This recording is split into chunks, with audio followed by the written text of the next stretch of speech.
ఈ నడుమ పెండింగ్ బిల్లుల కోసం సర్కార్ ఆఫీసులకు తాళాలేసుడనేది సాప కింద నీరు లెక్క కనబడని ఉద్యమం లెక్కనే నడుస్తుంది.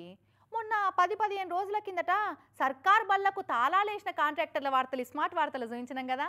ఇక నిన్న రంగారెడ్డి జిల్లా ఇబ్రహీంపట్నంలో మధ్యాహ్న భోజన కార్మికులు కూడా మళ్ళా గదే పనిచేసిరట. పెండింగ్ బిల్లులు మంజూరు చేసేదాకా తాళాలు తీయమనుకుంటా లోపల సిబ్బంది ఉండంగానే ఎంఈఓ ఆఫీస్కు తాళాలేసి కూర్చున్నారట వాళ్ళ గిట్లా.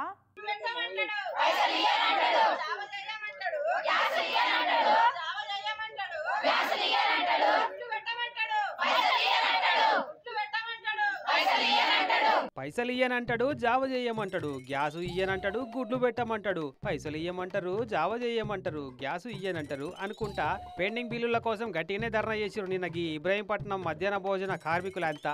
అక్కడ చూడు హౌస్ అరెస్ట్ చేసినట్టు ఎంఈఓ ఆఫీస్ సిబ్బందిని లోపటినే వేసి పెట్టి బయటికి వెళ్ళి తాళం వేసిరు. గిట్లా పిల్లగాలకేమో అన్ని పెట్టమంటారు, కానీ పైసలు మాత్రం ఇయ్యరా. అప్పు సప్పు చేసి పెడుతున్నాం, ఉన్న సొమ్ములు కూడా కుదబెడుతున్నాం.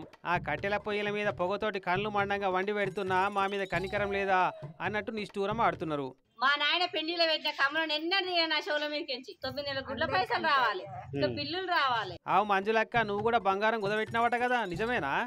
మేము అన్ని కానీ మాకు మిత్తిలు కట్టలేక చచ్చిపోతున్నాం. మేము గుమ్మిల వడ్లు గుమ్మిలుండాలి, బిడ్డలేమో దుడ్డలేవులు కావాలనా అన్నట్టు పిల్లగాలకు పౌష్టికాహారంలో ఏం తక్కువ ఉండొద్దు అని అంటురట, కానీ బిల్లు మాత్రం ఇత్తలేరట. వారానికి 3 గుడ్లు, రోజుకు 2 కూరగాయలు అంటే మేము ఏ విధంగా ఏడికని తెచ్చి పెడతాం? బిల్లులు రాలేదు, కొంచెం అడ్జస్ట్ చేసుకోమన్నా ఇట్లా అడ్జస్ట్ చేసుకుంటలేదు. ఇక లోపటున్న వాళ్ళు పై అధికారికి ఫోన్ చేస్తే మాట్లాడమని ఈ లీడర్ అమ్మకి ఇస్తే బిల్లు ఇచ్చేదాకా మాటలు లేవు, మాట్లాడుకోవడాలు లేవు, తాళాలు తీసే ముచ్చటే లేదని మొండికేసిర్రు.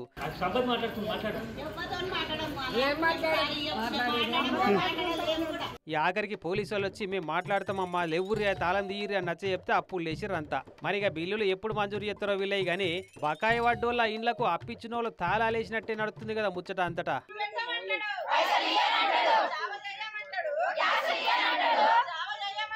జావ చేయమంటాడు